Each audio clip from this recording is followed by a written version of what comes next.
Hello. Hey, what's going on? I'm doing okay. I'm doing great here. How are Yeah, you? I'm exhausted. It's been a very long day. Because over here in Washington State, it's currently nighttime, so I am quite exhausted after my day. Oh, okay. Don't worry. After this life, you have can have a good night's sleep. My favorite part of the day is actually going to bed. Much enjoy going to bed, so yeah, no, I'm very looking forward to that. Oh, the same here. I also love going to bed. That's one of my hobbies. I guess there's something in common. All Yeah, right. So hi, Capital Mer. Is it Capital Merman? yeah, capital. Capital. My human name is Jacob, so you're happy to call me Jacob if you want to. Okay. I guess we'll call you both. I guess. I mean, we'll Yeah, see how it goes. Yeah. absolutely. Yeah. So okay, this is the eighth episode of Mer-Series, and I'm so excited to bring you on board. So today we're just going to talk about you and your life as a merman. Yeah, And okay, so can you tell us, all of us, like about yourself, like your background, like something yeah. that is interesting that we should know. Absolutely. So, first, I want to say thank you for inviting me to do this. I think it's kind of awesome what you're doing. Hold on one second. Okay. Sorry. Oh, Uh, that's one of my you have cats. you have a very nice background. Is that an aquarium Yeah. in the This at is the all back? aquarium. I kind of use it for Oh, my okay. background, ocean It theme. looks it looks really nice in the dark. Okay. Um, All right. I want you for inviting me. I think it's awesome that you're doing this and you're inviting different mermaids in and kind of getting to know them. It's like an awesome thing that you have going on. But about me, those kind of questions are always difficult because it's kind of like, do you want to say what others are going to find interesting about you, or do you want to say what you find interesting about yourself? But I guess I'm in my late 20s. I currently live here in Washington D.C. area. I'm a professional merman. I'm also a free diving certified athlete, as well as I've done multiple different athletics growing up throughout my life so far. Um, my hobbies, other than putting on a tail in water, involve anything with my saltwater aquarium. My cats, I like working out a lot. I like learning. I know that sounds like very vague, but actually, I like watching those weird YouTube videos that you find that educate you about like some strange stuff. And then I like gardening. I've always enjoyed being outside, getting my hands dirty, being in the earth. So yeah. Okay, that's great. Are you originally from Washington, or were you from somewhere else before you moved to So I'm Washington? from a place called Richmond, Virginia. So it's about 2 hours south of Washington, D.C. I just moved to the area about a year and a half to 2 years ago for a new job, and I've just been here since. Okay, that's great. So okay, that's very interesting. So, for me, my name is Malcolm Agin. I'm an author. Okay, just gonna briefly talk about myself. So Yeah. the reason I'm doing this series is because actually I'm writing a book about mermaids and merboys. Actually, I've completed the book, but I just need to do some editing. So I thought it would be interesting that people are asking me questions like, what are mermaids, what are merboys, and do they really exist in this world? So I think it's very interesting to give people a lens, picture of what mermaids and mermen do all over the world. So Yeah. that's one of the reasons why I actually chose to do this. So to know more about people like you guys, and I think that is interesting. Yeah. Yeah. No, I think So great. I mean, we have different cultures around the world, and I mean, just even here in the United States, we have multiple different cultures. We try to be as diverse as we can in America. Uh, I mean, people who live on the other side of my state don't have the same culture that I do here in Washington D.C. So I think it's awesome what you're doing. okay, great. Yeah, I'm proud to do that. That's wonderful. So can we know how did this whole thing start? Like, what inspired you to be a merman? Yeah. What's the beginning? Yeah, what's the Yeah. beginning? So I started. I guess the best way to answer that is kind of start with where I started getting involved in aquatics. My mom was taking my sister to a swimming lesson, and um, when my sister was getting her swimming lesson, my mom kind of neglectfully looked down and saw a kid swim in the pool and was like, wow, that young kid is a really good swimmer. And then didn't realize it was actually me in the water. She completely forgot about me at one point and didn't realize I was actually in the pool swimming. So I have a very early um, experience with being in the water. So I've always been naturally gifted in swimming. It's always been kind of my comfort place. But no, I definitely got involved, like Minnie, with The Little Mermaid. I was more attracted to the color scheme that they used in the movie. I always thought those colors were really cool. So it's not necessarily swimming like a mermaid that I was initially attracted to. It was the fact that it had different colors. I liked color combinations. I liked the fluidity. I liked designs. So I've always been interested in that. And then it wasn't until about 3 years ago that my friend Abigail, who I was working with, she's known as the Tybee Mermaid. I was looking at mermaid tails, and I always followed the Mertailor on Instagram for years. And I was just sitting at work, and I was just like looking at those tails because my coworker Abigail had tails, and she was like trying to convince me to get one. And actually, one day it took her holding my hand to just hit submit on the order.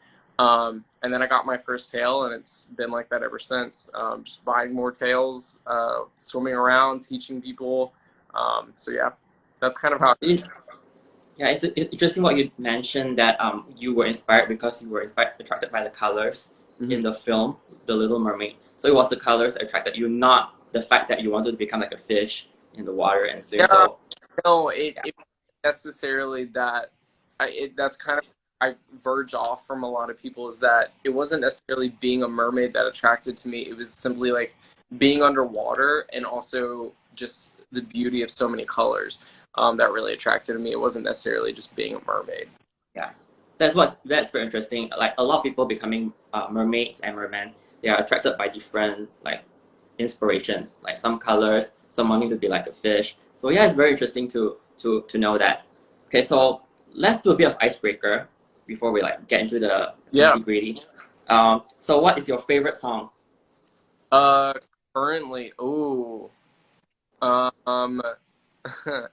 I'm gonna go a little bit off what most people are probably thinking. Right now, I am listening to Mozart's Piezu, which is like an opera song, because I also used to sing professional opera. So I'm kind of like singing that at the moment. So that's kind of my favorite song at the moment. Oh, that's great. I mean, classical music is good in the sense that it's very tranquil. Like gives you like I like lo-fi music, like those lo-fi music. I'm not sure if you know lo-fi. Those that puts you to sleep or you want to study that kind of music. So Yeah. I, Yeah. I love that. I love that. Do you have a favorite band or a singer Uh, that Janelle Monáe, hands down. I love Janelle Monáe. She's not only an incredible artist, but I think she's a wonderful person for movements. I think she stands for what she believes in, and I really like her for that. Okay, cool. I'll check that out. I have never listened to the songs before. Favorite actor? Hmm. I feel like I have one, but now that I'm on the spot, I can't think of it.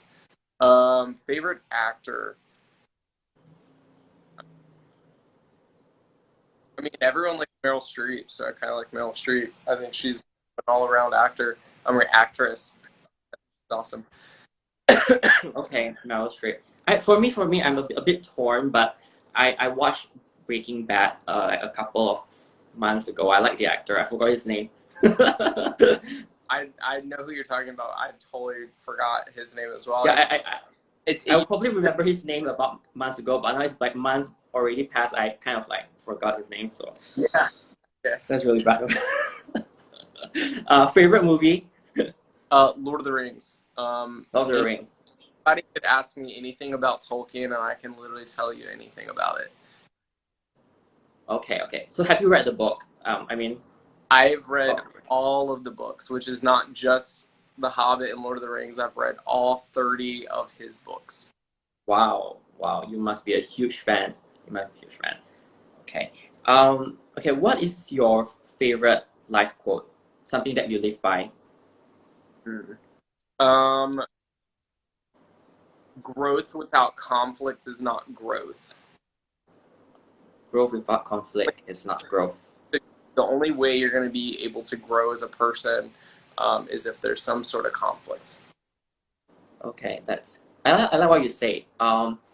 It's something to do like you know, you need to have those like sandpaper, like the rough in the roughen it up. You Yeah, know, I love that. I love that. So for me, I live by the concept of living in the present moment because in the past I was always trying to live way back to the past yeah, and the future. So it just kind of jam the whole like a traffic, and it's very overwhelming. So yeah, I just live that we all have to live in the present moment. That's one of my favorite quotes. yeah. Um, do you have a pet peeve? What's your pet? Pet peeve. Yeah. So anybody who really knows me knows that I'm a particular person. So I have a lot of pet peeves, and I'm also diagnosed with OCD. So because of that, I have a lot of pet peeves. But personally, I think my pet peeve is not being able to come to a resolution with people, whether it be some conflict that you might have with someone or just simply trying to fix a problem with someone. I'm not saying that you have a problem with someone, but you are working with someone to fix a problem. And I'm always one of those like never leave something unfinished. So I hate it when I find people or I'm working with someone that leaves things unfinished. It kind of Okay. Oh, wait, hold on. Let me adjust my volume. I think I got some volume problem. Wait. Uh, oops. I think... yeah, I know a lot of people comment. Okay, okay. I'm getting back. No, All right. The volume just went down, so I just sorry about that. you're Um. Okay. Yeah, I heard you have something like you need like oh. Do you mention like OCD? Like you need everything to be yeah, perfect. yeah. Yeah. I have a very annoying. I have a pet peeve as well. My pet peeve is that if mosquitoes. I can't stand mosquitoes at all. They just bite my blood. They suck my blood, and I hate them. That's it. And I always question like why God created mosquitoes. So Oh that's yeah. my pet peeve. Oh yeah. No. Yeah. Fun fact. Um, when the colonizers were coming to Virginia, they wrote mini journals about how bad the mosquitoes were here in Virginia. So no, I can 100% agree too. Just being an absolute pet peeve. They're annoying. Yeah, especially when you are asleep at night. But it doesn't attack me every night, but once in a while. So Yeah. okay, and then if you had a choice to be a sea creature besides being a merman, what would you be? Hmm. Mosquitoes are the spawns of Satan. I love that. Yeah. Um, That's a good one. Okay, okay. so am I allowed? Okay. If I was any sea creature, is that fictional or non-fictional? I guess you can do both. I guess either way. Yeah. So if I was to do a real sea creature, it'd probably be a jellyfish, just mindlessly floating through the ocean, not having anything to worry about, and just constantly eating. I would probably be a jellyfish. Jellyfish are my favorites. But if I was a fictional sea creature, it'd probably be a water horse. I know there's another word for them, and I can't remember what they are, but it's like half horse, half fish, and I think those are beautiful. I think they're really pretty, especially when people do artwork of them. But no, if I was a real sea creature, it'd probably be a jellyfish. Jellyfish. That's cool. Yeah. For me, I don't know. I'm just like very cheesy. Probably a dolphin. That's I mean, very cheesy. they, But I they, mean, they. yeah. I feel like dolphins are very mischievous and they get into a lot of trouble. So yeah, no, I think definitely Yeah, dolphins. because dolphins are very graceful when they swim in the water. They like swim very Oh yeah. like glide. It's so like they swim so gracefully. So I kind of like the fact that they can swim so well. Okay. So okay. So I'll just do pick a few quotes from your IG that you talk about. Okay, so this is a quote from your IG. You say that my suggestion, if you're thinking of getting that first tail, do it. At this very moment, you will not get any younger, and you continue to waste time by hesitating. No regrets, no job, sport, or hobby will give you this much freedom in the water and joy. Yeah. So I agree with what you say because it relates to me as well on so many levels. So looking back, what is something that you wish you have done but you never got around to doing it?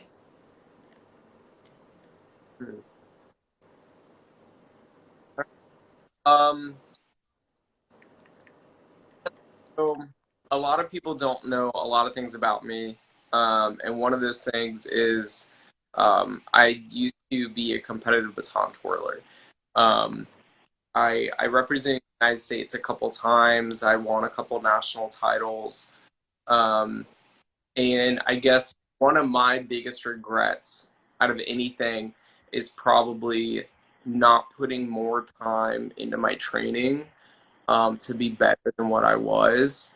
So yeah, no, that's probably my biggest regret currently is I wish I put a lot more emphasis into my training and listened to my coaches a little bit more because I could have been a lot better than I was. You're right. I agree with that statement. Like for me, it's like if I could redo it, I would have written more books because I kind of took a hiatus back in that days because a lot of people told me that writing is you're not gonna make it if you become a writer, you know. So I kind of listened to those voices around me and I stopped writing. So I shouldn't have listened. I should have listened to what I wanted to do. So I kind of relate with that, like something that's personal to you, like you training. You wish you had done training. So yeah. And okay, so another quote that's very interesting that you mentioned: keep pushing for your dreams, even though others will throw distractions in your way. Keep an open heart and receptive mind, but never lose your drive. What have what are the life challenges that have you have gone through, and how were you able to persevere? Um, so in my past, some challenges I've had through uh, were grew up in a very underprivileged society or community in Virginia.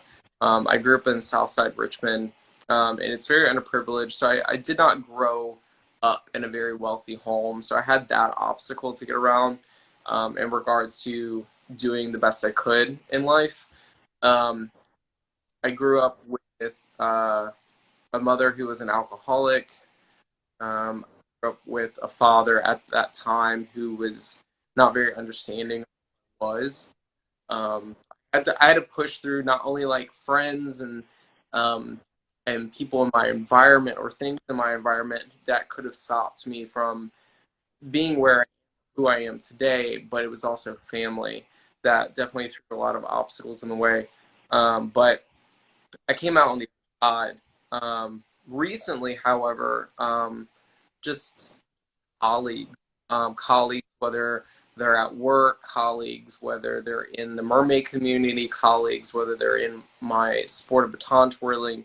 Um, there are constantly obstacles in my way. But like I said, my favorite quote being, "There's no growth without conflict," and I stand true by that. You're not going to grow as a person if there's nothing in front of you. So going don't really scare me. They frustrate me, but they don't scare me away because I know that I'm gonna come out the other side, whether it defeated me or had me succeed. I know I'm gonna come out as a different person. So, yeah, those are some obstacles I've had to go through in my life. Yeah, I know. I agree because I believe that life is not like full of roses, like you know everything. So like what you say, conflicts are supposed to be there. So it's the same like what I always believe. Like without success, without failure, there's no success. So Yeah. actually, I can personally relate to that because I went through a lot of failures, Mm. but somehow I find that failure is leading me to the right path. So I guess the conflicts are there for a good reason. It's for um, for the benefit of you, for your well-being. Yeah. So I totally agree with that. I totally agree with that. Okay, so okay, I'm going to talk about something that is deep. You say this is something I struggled with quite often. Personal anxiety and mental health is very important to me, as it Yeah. should be to everyone. I need to remember to analyze what is happening, acknowledge it, apply changes, and move on. I have difficulty and anxiety in my personal life dealing with the loss of time, aging, and a fear of death. However, I work to take each moment of value and make it priceless. Yeah. Take care of yourself, take the moment, and let it go. Let it go. So, currently, mental health is such a big issue, especially during this pandemic. I totally believe that we all go through like some sort of mental health in a broad spectrum. So during this time, how are you taking care of yourself? How do you take care of yourself? Yeah. Um, Immediately my answer was, I'm not. um, I am. I am in small ways, and that's what a lot of people need to remember is when they're going through something, whether it be depression or some sort of anxiety or situation in their life, um, even though they may not think that they're taking care of themselves, whether they may not be taking a day off to relax or a day off to go somewhere or just treat themselves, they're doing it in small. So something big that I recently did is I decided to take a vacation down to Florida. I went to go see some mermaid friends. And that was really awesome to go down and see them and get re-inspired and inspired in different ways about things. And I brought that back to my home life as well as work. But some small things that I'm doing that reward myself is like in the morning I make my bed. um, it's nice to know that when I come home, like we said at the beginning of this live, like our favorite part of the day is going to bed, and it's awesome to know that when I'm actually going to go to bed, I made my bed, and it looks comfy and it looks inviting. So it gives me something to look forward to, and I know I treated myself by doing it, and I took care of myself by actually taking the 5 minutes in the morning to make my bed and perfectly fold it and fluff my pillows. So when I go to bed at the end of the day, um, I'm now rewarding myself with something that I did earlier. Um, Another thing might be just like when you're at the grocery store, buy a little cheat snack or something, like something you're able to eat throughout the day. Just little stuff like that has helped me in like big ways of just like setting small little rewards for myself. But no, that's essentially how I'm Yeah. taking Yeah. food, sleep. I'm taking care of myself by doing food and sleep. So I think I'm doing pretty all right. That's great. Yeah, I agree. Like what you mentioned, it's very interesting to say you when you say that you do all the small things. I believe that's the right way because sometimes we all think that oh you just want to get better you have to do the big things and go crazy and do the big things. But sometimes even the small things really matter. Like for example, like for my mental health, like currently I'm staying in Malaysia. There's a lot of restrictions. You can go here and go there. So we can go to the recreation park. So once in a while, I'll go jogging, a bit of jogging to relax my mind, or sometimes I'll just watch a bit of movie, or I'll do riding because riding is actually one of my passions. So when I ride, actually I do feel a bit happy, like a bit Yeah. yeah. So doing all the small things really help. So I believe what you say is really true, like 100%. I A totally lot of agree with that. writing art for me. I have lot of respect for people who write because it takes a lot of concentration. I'm I'm too ADD to sit down and write. But no, I have a lot of respect for you because writing's hard. Being able to take 1,000 thoughts and put them in writing, but do it in order and do it in a concise manner. I have a lot of respect for people who do that. Yeah, I know. I mean, I believe that writing is one of the God-given passion that Yeah, is a God-given passion because when I was young I loved when I watched those movies. I wanted to be an actor, I wanted to sing, I wanted to do all those stuff, but I realized that that is not aligned with what that God has given me. But if I were to do acting or whatever, I probably wouldn't be as that fulfilled, as writing. So it took me time to figure out that writing is it's Yeah. right up my alley. Okay, so the next thing you say, nothing is more fulfilling than having friends who you share hobbies, mindsets, and stories with. More than grateful to have met so many awesome merfolk, and many of you have become close friends. So tell me more about your wonderful experience of meeting all the other mermaids. Like, Um, so mermaids, you mentioned earlier that part of the reason why you've been doing this series is simply because you want to give a broader perspective for other merfolk around the world and how people are different, whether maybe their cultures or their day-to-day lives. Um, mermaids are just like that here in the States. They're a wonderful skittle bag of color, and they're awesome. I truly have made some of the best friends being new in this industry. I really have made some of the best friends here, and some of them are messaging right now, which is awesome. But one of my closest friends currently at the moment is probably Merman Christian. He's really been awesome. I He's always saw him, Mermaid Christian is on there. Yeah, I yeah. saw him. I'm That's him. Okay. somewhere in there, uh, but he's been awesome. We don't even. The thing about him and our dynamic is we don't even have to talk about mermaid mermaid stuff. Um, we can talk about day to day life. So he's always been kind of like a shoulder to lean on. Whenever he's got something going on, he tells me. Whenever I got something juicy to tell him, he's always there to listen. But yeah, no, he's really been one of my really good friends that I made early on in my journey in this industry, and I've been so thankful to have him there.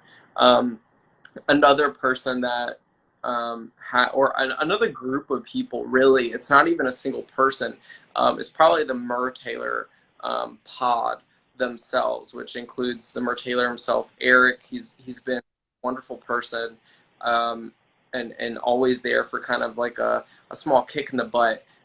He whenever I need some really good advice, he's kind of like, all right, like, get it together. And then two of the ambassadors for Mer-Tailor, Merman Tommy and Chelsea, they've been awesome. That whole group, they've just been very inviting and welcoming. So yeah, no, I'm happy with the friends that I've made. Um, I can't ask for better people. So Yeah, yeah. I really like it when you say, sometimes you just only need just one friend that you can lean on. You don't need like I heard from someone, you don't need a lot of people, a group of people. Like you just only need one. That's enough, Yeah. or maybe two. Yeah, you don't need like 100 or 200. You just need like No, one that can really change you in many ways. because Yeah. the moment you start dividing yourself amongst many people, when um, the emphasis and the value of that friendship starts becoming depleted. So I'm happy with being friends with multiple people, but no, I definitely do have a couple rocks in the mermaid industry that have really always been there, and I'm very thankful for them being a part of my life. Okay. Well said. Well said. Okay. The next thing you mentioned is that, okay, how many of you have just laid at the bottom of the pool and just look up? It's phenomenal how water will act as a mirror and distort everything behind it at the same time. Change your perspective, change your approach, change your attitude, and look inward. So, can you tell me where is your favorite spot when it comes to ruminating on things? Where do you go? Where's your space? my my bed. No, my bed is where I do a lot of thinking. But um, probably just so. probably where I work. I like sitting in my office with the lights off, sitting with the lights off and just kind of staring and thinking. Because a majority of my job is simply just thinking things through and trying to figure out how to fix problems. Um, but no, probably my bed. I like some people will call it meditating. I wouldn't necessarily say it's meditating, because I'm not like sitting crisscross applesauce, like humming. But I will lay in my bed with my eyes closed, but I'm totally awake, and I'll just think about what I'm going to do that day and what obstacles I'm going to come into contact with, and how I'm going to go forward with that. So I do that almost every morning about what my plan for the whole day is, and I do that every morning. Um, so yeah, no, I do a lot of my thinking in my bed.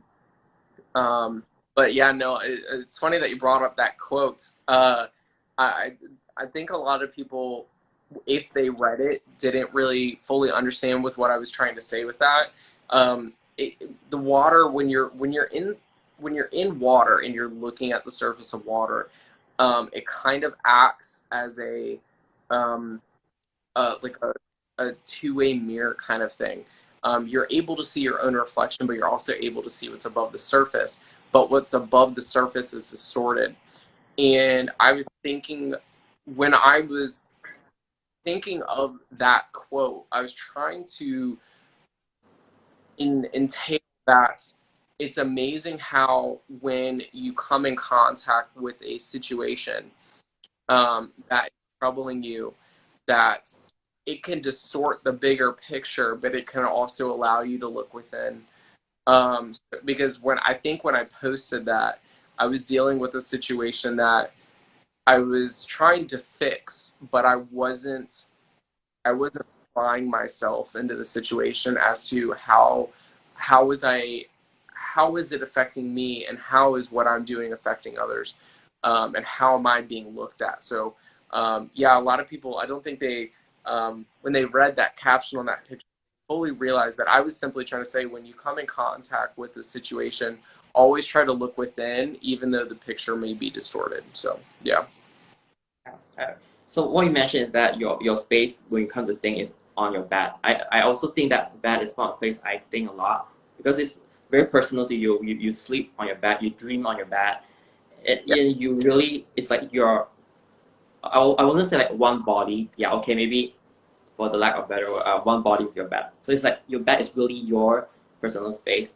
And what really struck me about this quote is that I could feel that like when we are in a very hectic world and you're underwater, it's like you're completely in a different space. Like Yeah. yeah, so I could feel that when with this quote. So I felt that sometimes we just need to take a step back from the world and really think, be with our thoughts. So I kind of like this quote. Yeah. Okay. The next thing is you mentioned that you are hoping for some big news to possibly announce here in the coming month. So what is that news? Um, Would you share about that or no? can't I can't disclose that information quite yet. Um, However, I will be getting a definite answer either tomorrow or Friday about this piece of information. But anybody who's watching right now, who's in the mermaid community, I can tell you it's going to be huge. This isn't going to just affect me, it's going to affect anyone in the mermaid community that enjoys, um, how do I say this? Meetups. I'm trying to find a different word than what I was going to say. Anybody who enjoys meeting up with other mermaids, it's going to change the whole thing. Um, I mean, it's again, I'm not just talking about myself. I'm talking about anyone who likes traveling and meeting other mermaids. So hopefully here tomorrow or Friday, I'll get a definite answer, and once I get that news, I'll be able to consult the other mermaids that it's affecting and see if I can make the announcement. So who knows? We might get an announcement over the weekend. Everyone will just kind of have to wait to see what's going to go on. Okay, great. We'll keep our eyes peeled on your IG for Um, that news. Probably it's gonna it announce that. big. I'll just say not. The news is so big, it kind of surprises me. So we're definitely gonna see. I'm surprised that it happened, but I really hope it goes through. Great. So everybody, keep your eyes peeled for Jacob Capital slash Aka Capital Merman's IG feed for that news. Okay, so everybody stay tuned for that. Okay, so you mentioned on your IG that you will be attending the Mermagicon 2021. So can you tell us what was your previous experience like? What was that previous? And can you tell me more about Yeah. Mermagicon for those who doesn't know Uh, about it? Yeah. so I guess before I go into depth about what Mermagicon at, I believe it was 2020.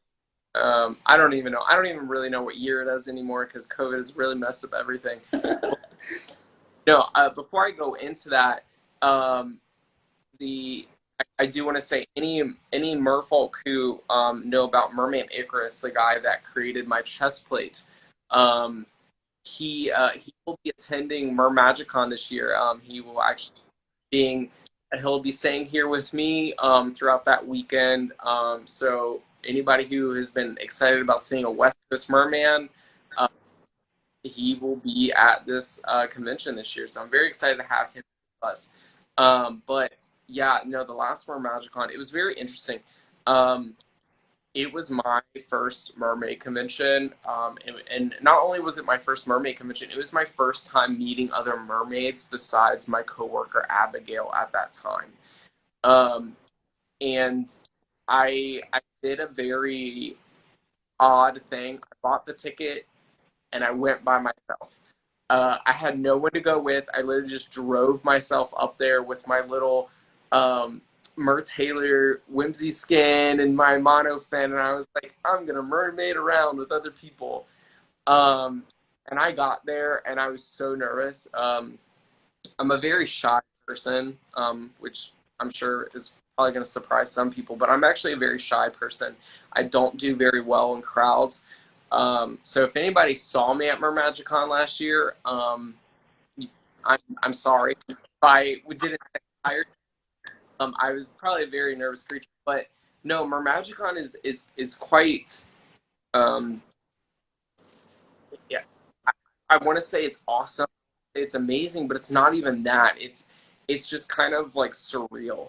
Um, it's amazing how it's more than just putting on a tail.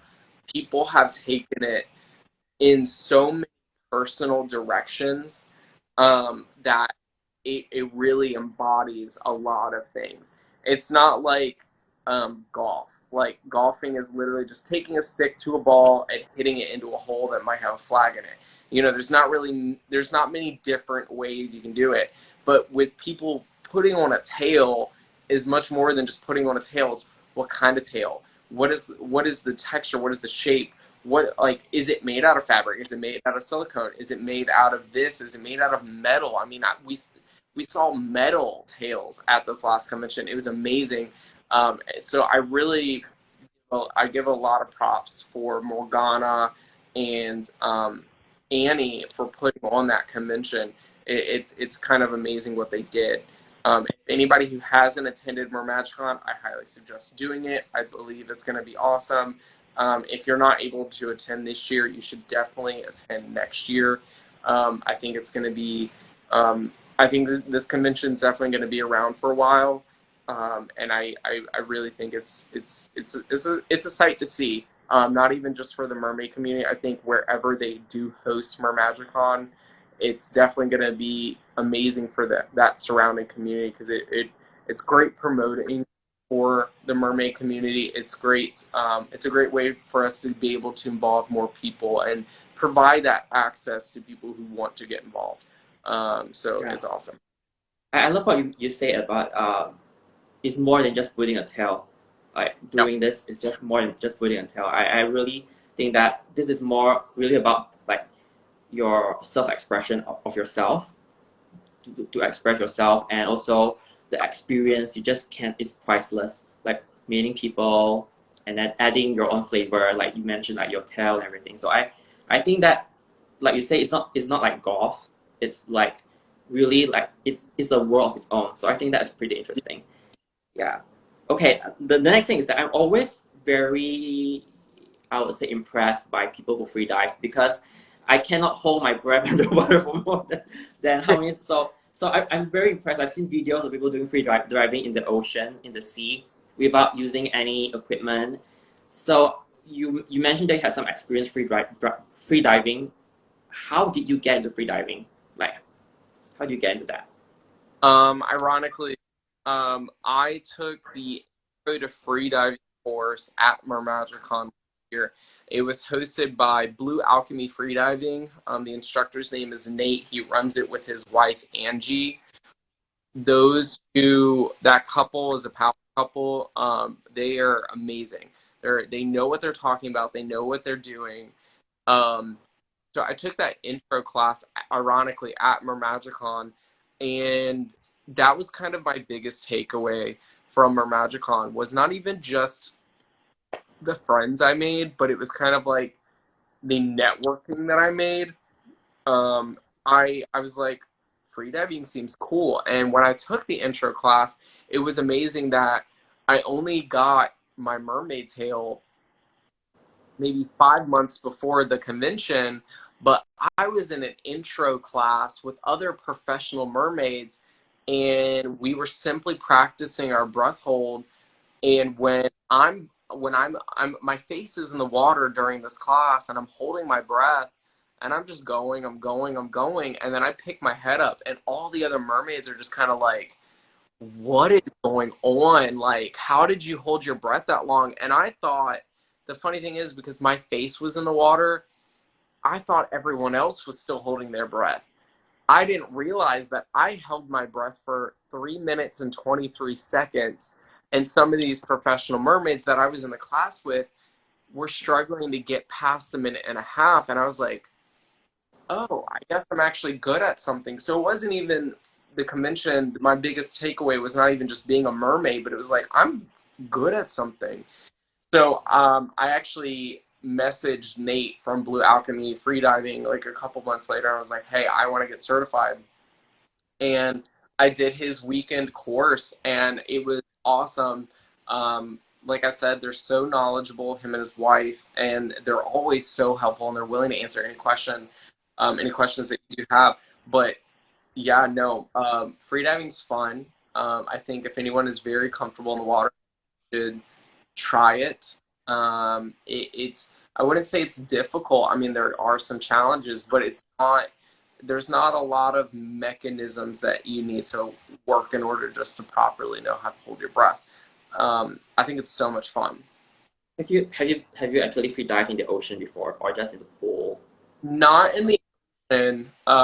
When Nate does the free diving course, he will take you out to a quarry out here in Virginia, in Northern Virginia, and it's essentially just a big pit in the ground that has a lot of water, and he has you pull down on a line to see how far you can go. So no, I have not done the open ocean free diving, but I've done freshwater diving.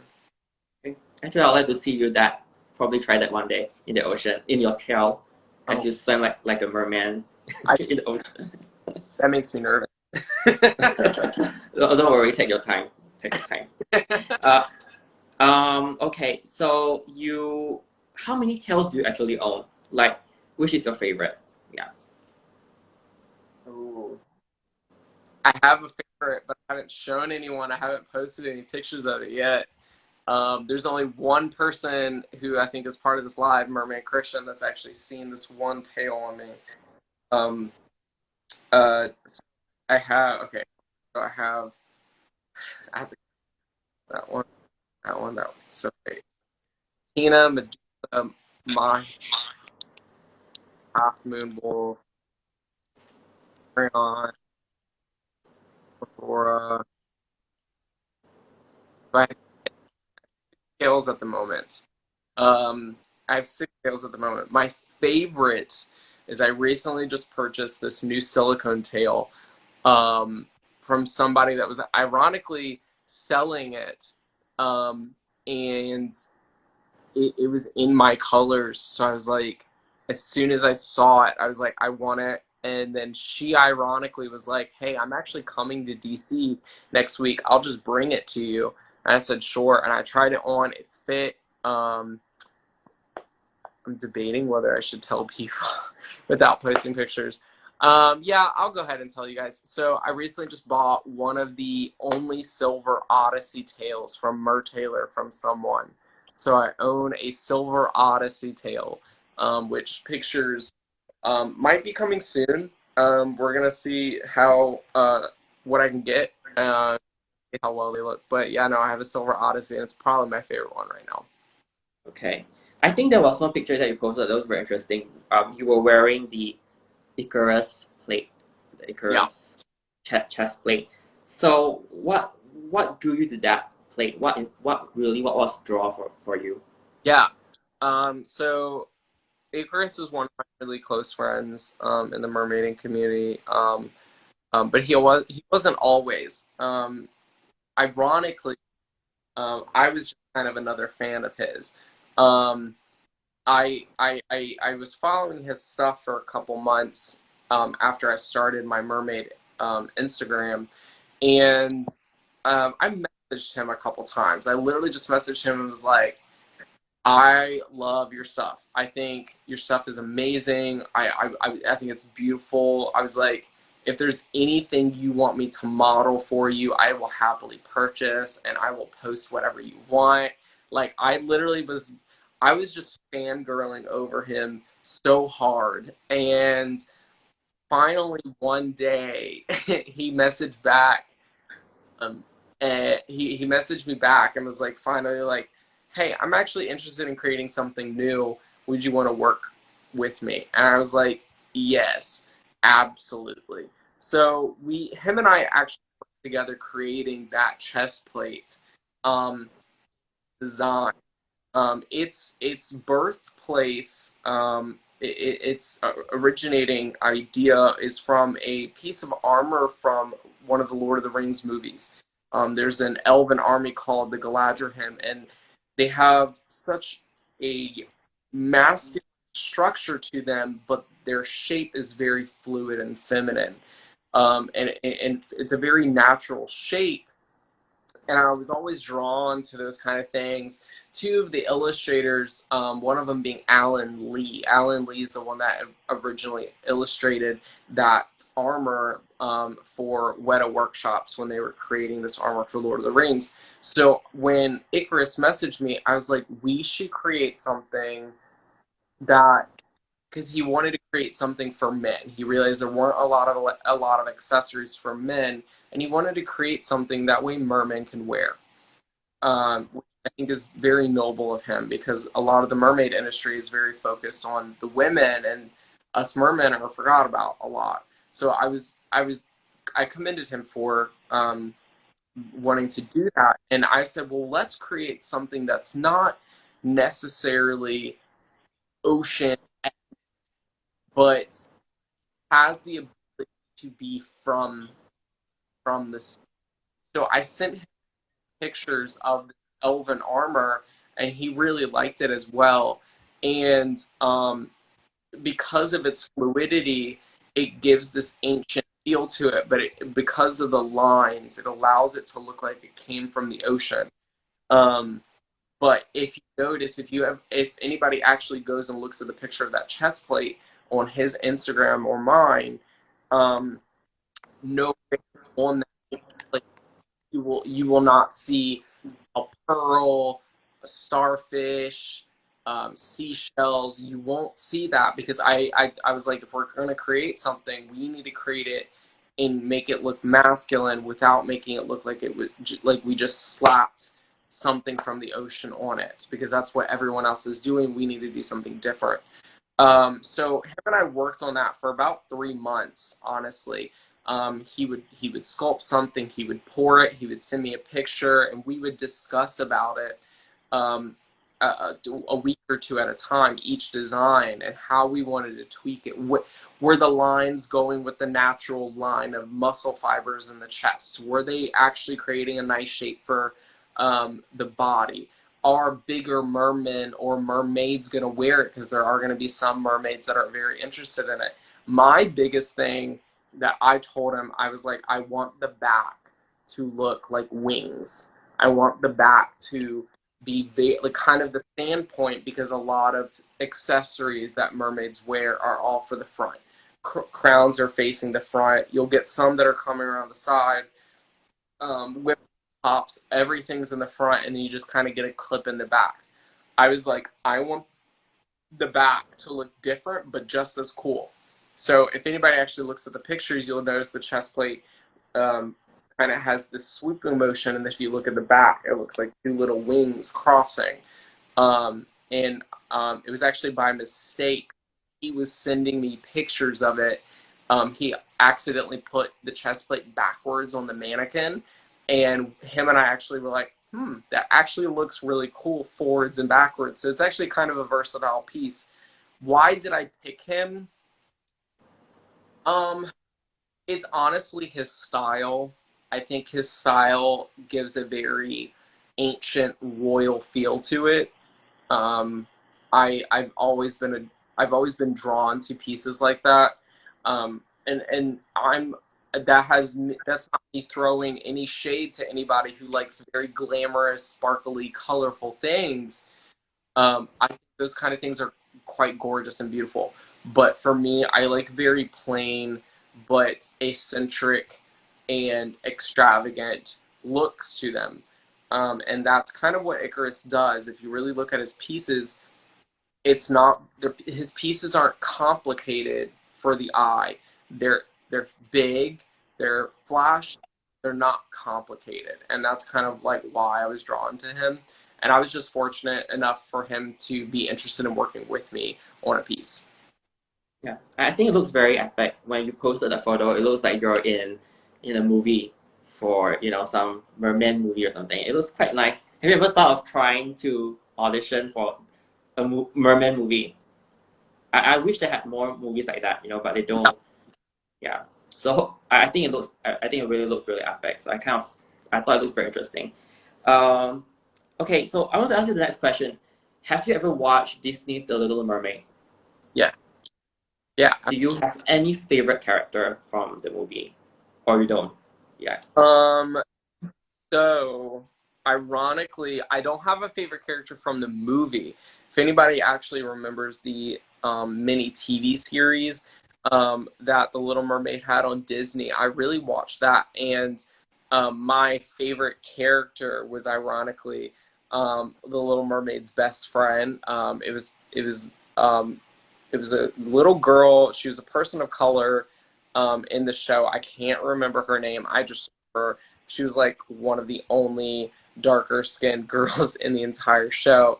But I liked her because I thought she was just spunky. I thought she was kind of funny.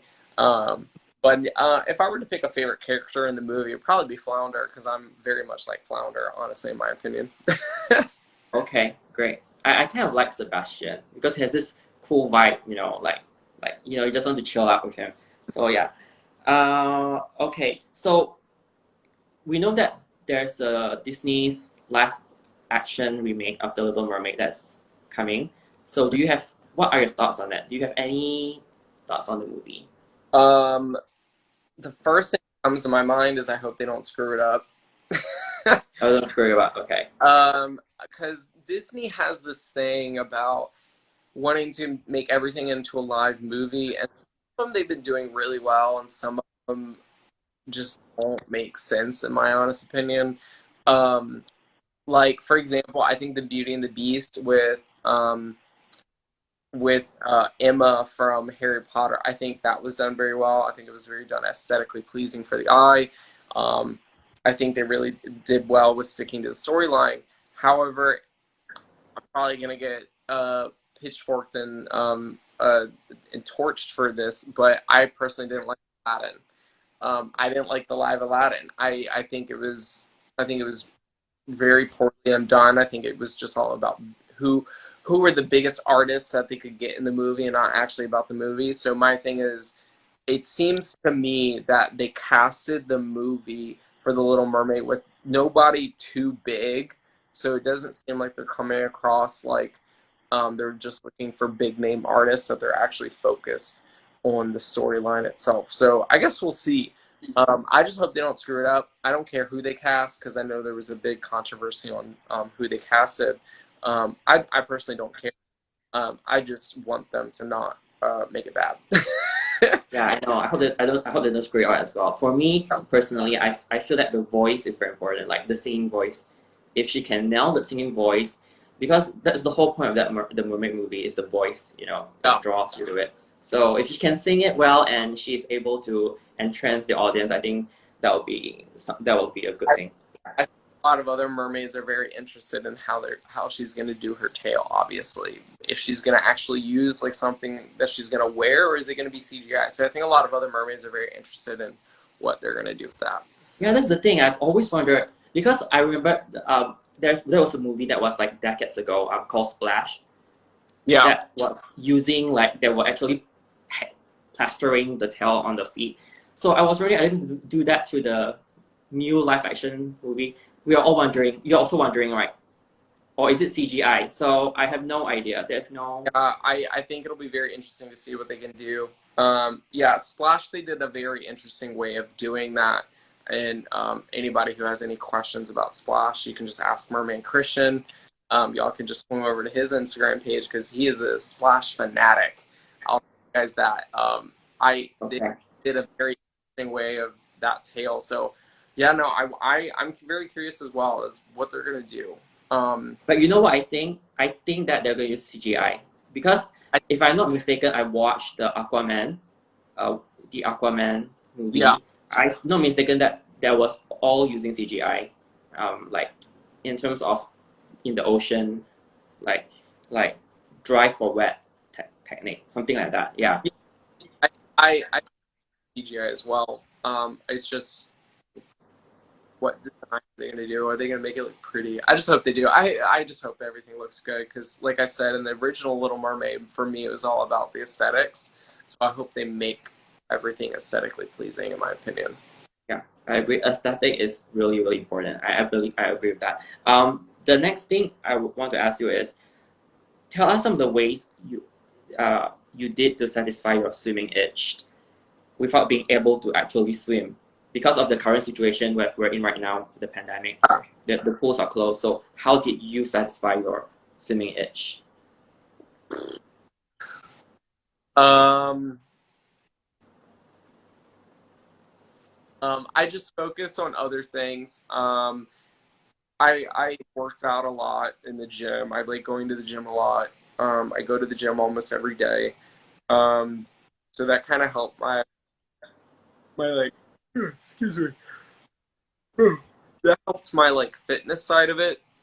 But for in regards to athleticism, the nice thing about baton twirling is that you can be outside because you're going to be tossing the baton very high. So that I kind of got my athletic side out by going outside and practicing. So unfortunately, I didn't really get my swimming itch over. I had to wait for a pool to open. It's kind of sad. Are the pools still closed there in Washington, or is it open? Absolutely not. They are all open. Washington D.C. is kind of the stage of COVID, but no, all of our pools are open. Outdoor pools open, indoor pools are open. People quickly realize that the safest place for you to be during COVID is actually in a pool, because the first thing for the CDC to come out with, the absolute first thing for the CDC that they came out with that killed COVID, and it was actually the only thing that could kill COVID for like 2 months until the CDC came around and announced other things, was chlorine. So the safest place for you to actually be during a pandemic like that is actually in the pool because chlorine is not only in the air, but it's in the water.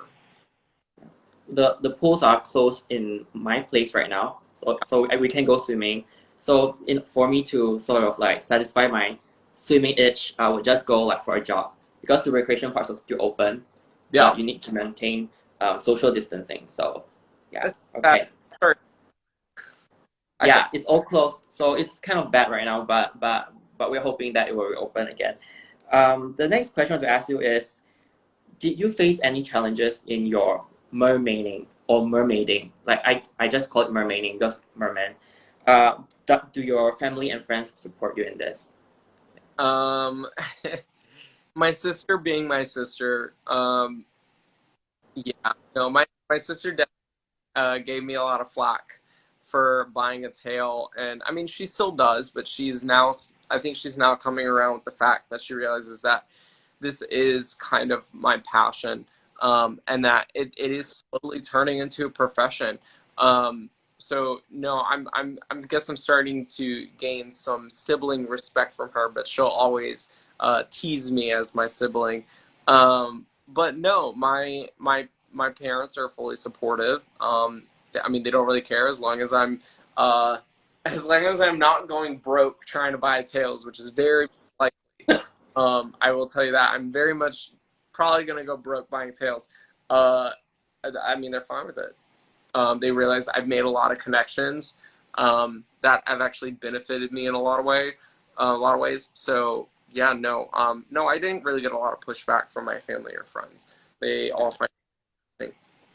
Yeah, I agree with you because for me when I did writing, I got a lot of flack as well for writing. Like people say, "Oh, why you do writing? Writing's not going to make it. You should become a doctor, a lawyer." You know, I mean, but I realized that eventually when they saw my passion, Yeah, they eventually say, "Okay, that's it. You you know you need to show them the light because when I write, there's a light in my eyes." So yeah. okay, we are going towards the end already. I can see that you're like, you know. No, it's fine. I think work is finally starting to catch up with me. I usually stay up till 1 in the morning, so you're totally fine. It's just a very long day. I Yeah. Okay. Okay, I want to ask you this: did COVID-19 did it really affect your activities or your mermaiding? Did it affect it very drastically? Uh, yeah. Our pool, everything closed down here in Washington, D.C. for quite a while. So yeah, no, it definitely did. It affected how I was able to get in the pool and just swim. Not only just film content and take pictures, but how am I able to just even the water. So yeah, no, it definitely did affect me. But the nice thing about it is I now work at a new facility. It's called the Jeff Rouse Swim and Sports Center, and they're awesome. I'm one of the assistant aquatic directors there now, and even when we were wrapping up at towards the end of COVID here in Virginia, um, they they were very well.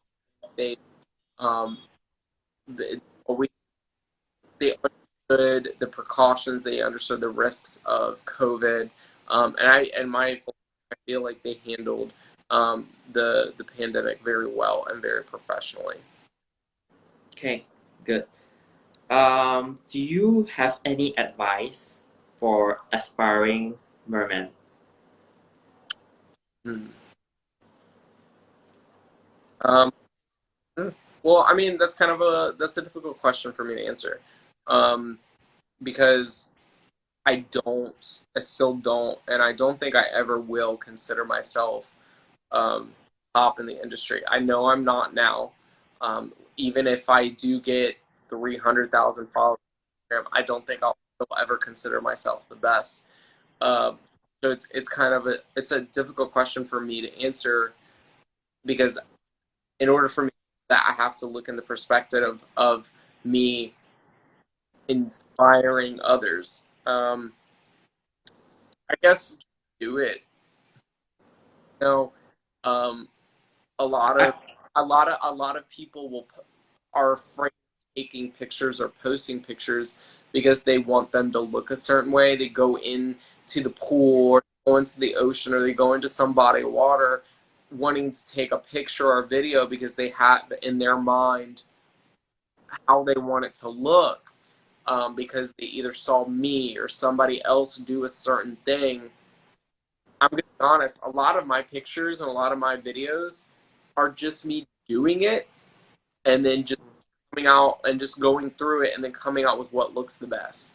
Um, so yeah, most of the time I don't really ever go into a pool with the idea of I want to take this kind of picture, I want to take this kind of video, because the moment I set that expectation, I'm not allowing myself the unpredictability of coming out with a different result, which is kind of like what you can apply to any part of your life.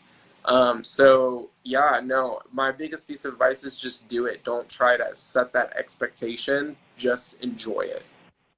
Yeah, just do it, just enjoy it, and just like I think what you really want to say in the whole thing is that just be yourself. Yeah. Just bring yourself to whatever you're doing. Bring the whole self to it. I think that's the biggest piece of advice you're trying to say, Yeah. which is really good. Okay. Besides mermaiding, do you have any other passion? Baton twirling. Baton twirling. Yeah. I've done that quite a few times. But no, I love baton twirling. It was, and still is a very big part of my life. Um, I love it. I made some of the best friends in my sport. Um, I loved where I got with it. I loved how good I got with it. Um, I think it's one of the best sports out there. I think it definitely has a lot of avenues. So yeah, no, that's one of my passions or hobbies. Is I love like picking up a metal stick and just spinning it and seeing what I can do with it. Yeah, just spinning it. Okay. So for me, besides writing, I love going places. I like seeing new things, traveling. Yeah. Sometimes I just need to do that because when you're confined in a place for too long, you just Yeah. need to get out. You need to get out. So okay. So right now, if you're not doing this job that you're doing currently, what other job would you have pursued if you're not doing this? Sure. Um, Probably surgeon. A lot of people don't know. I actually graduated from a school with a biology pre-med degree. Um, so I probably, if I were to go anywhere in the medical field, I'd probably want to become a surgeon. Wow, that's interesting. Wow. Do you still really love it? Do you like to operate on people and stuff like that? Um, so I used to work at a veterinary hospital, and it was an awesome experience. A lot of people think working at a veterinary hospital is bad for two reasons: because they don't want to hurt the poor animals, or they think it's gross because of how smelly or how bad it can be. Um, I enjoyed it. I knew that we were saving lives. I knew that we were helping lives. So I actually enjoyed being in the operating room, even though there was blood and fluids and all this stuff going everywhere. Um, I found it interesting. I always had questions for my doctor who was performing the procedure. Um, so yeah, no, I love it. I used to love Yeah, it. Yeah, no, if I were to choose a different job, I'd probably be a surgeon. yeah, that's so interesting because for me, I think that that's what like it says that everybody has different gifts. Like for me, I don't think I would want to become a surgeon because I get squeamish when I see blood. So Yeah, that's not my gift. Some people are able to do that. So my gift is writing. So I different people have different tolerance for things. So I guess that's that's special about the human world. Everyone is different. Okay, so the last question I want to ask before we wrap this whole thing up, what would you say to your younger self?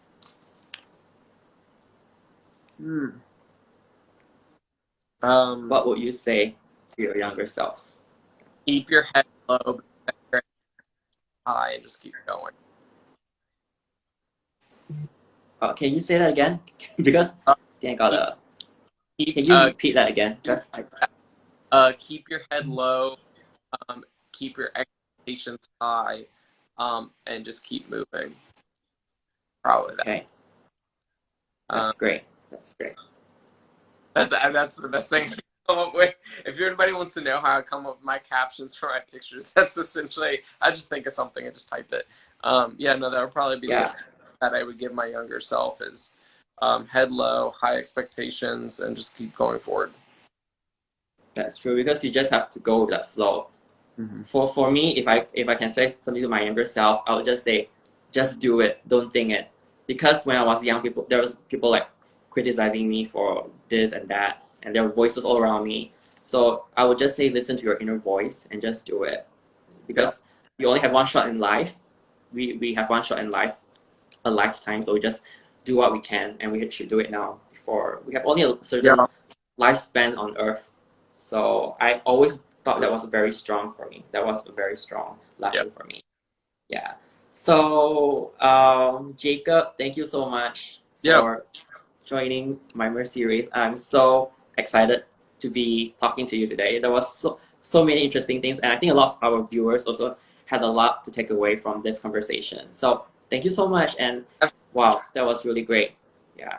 Well, you have a wonderful rest of your evening. Thank you so much for having me. But no, it was great having the time to sit down with you, and I hope you have a wonderful rest of your day because I think you just started your day there, didn't you? Yeah, it's kind of like noon right now. It's noon. Yeah. I hope you have a good rest of your day. And I hope you have a very good night's sleep. You All right. Well, you have have a a good night. good rest. Bye. Yeah, okay. Thanks everyone for coming on. Bye everyone. Bye.